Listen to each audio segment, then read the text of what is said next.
هەشتی تەمووز ئەو ڕۆژەی کوڕانی تاڵەبانی کودەتایان بەسەر ئامۆزاکانی خۆیاندا کرد. هەشتی تەمووزی 2021 ئەمە ڕێکەوتی یەکێک لە دیارترین ڕووداوەکانی هەرێمی کوردستانە کە بەهۆیەوە گۆڕانکاری گەورە لە پۆستە ئەمنیەکانی سلێمانی داکرا. لاهوری شێخجەنگی لە هاوسەرۆکایەتی یەکێتی نیشتیمانی کوردستان لەلایەن بافڵ تاڵەبانیەوە دوورخرایەوە. لێوارەی و ڕۆژەدا بافڵ تاڵەبانی بە پاڵپشتی هێزەکانی دژە تیرۆر و کۆماندۆ بە هاوبەشی هێزەکانی سکرتاریەت کە ئەو کات لە ژێر سەرپەرشتی قوبات تاڵەبانی بوون گۆڕانکاریە کتوپڕەکانیان ئەنجامدا.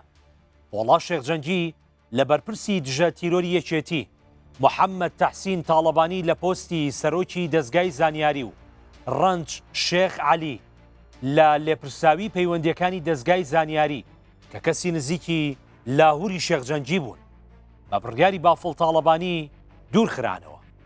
هاوکات هەر لە ڕووی ئەمنیەوە نەبوو، بافڵ تاڵەبانی لە ڕووی ئابووری و میدیاییشەوە لە هەژمونی لاهوری ئامۆزای دەترسە بۆیە دەستی بەسەر میدیاکانی سەر بە لاهور داگرت، کەناڵی ئای پلەس دادەخات، بەڕێوبەر و کارمەندەکانی دەنێرێتەوە ماڵ.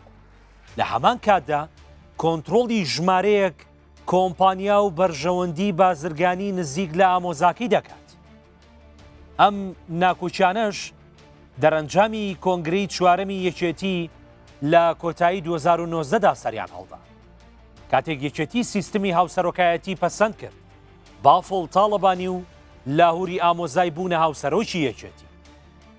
بەڵام هەر بۆ گۆڕانکاریانەوە کێشەکان کۆتاییان پێنەهات، بەڵکو ململانەکان قوڵتر بوونەوە. بەرەی بافڵ تاڵەبانی چەندین تۆمەتی قورسیان ئاڕاستەی لاهور و براکانی کرد، لەوانە تۆمەتی ژار خواردکردنی بافڵ تاڵەبانی، بوونی جاسووس لە ماڵەکەی بافڵ و قاچاقچێتی و سەرانە وەرگرتن و گوێگرتن لە تەلەفۆنی سەرکردەکانی یەکێتی. ئەمانە هەمووی ئەو تۆمەتانە بوون کە بۆ لاهور شێخجەنگی دروست کرد. ئەمە وای کرد لاهوری شێخجەنگی ناچار بێت لە یەکێتی جابێتەوە، بەرەی گەلدا بمەزرێنێت. بەڵام ئەمەش نەبووە هۆی کۆڵدانی بافڵ تاڵەبانی لە ئامۆزاکی.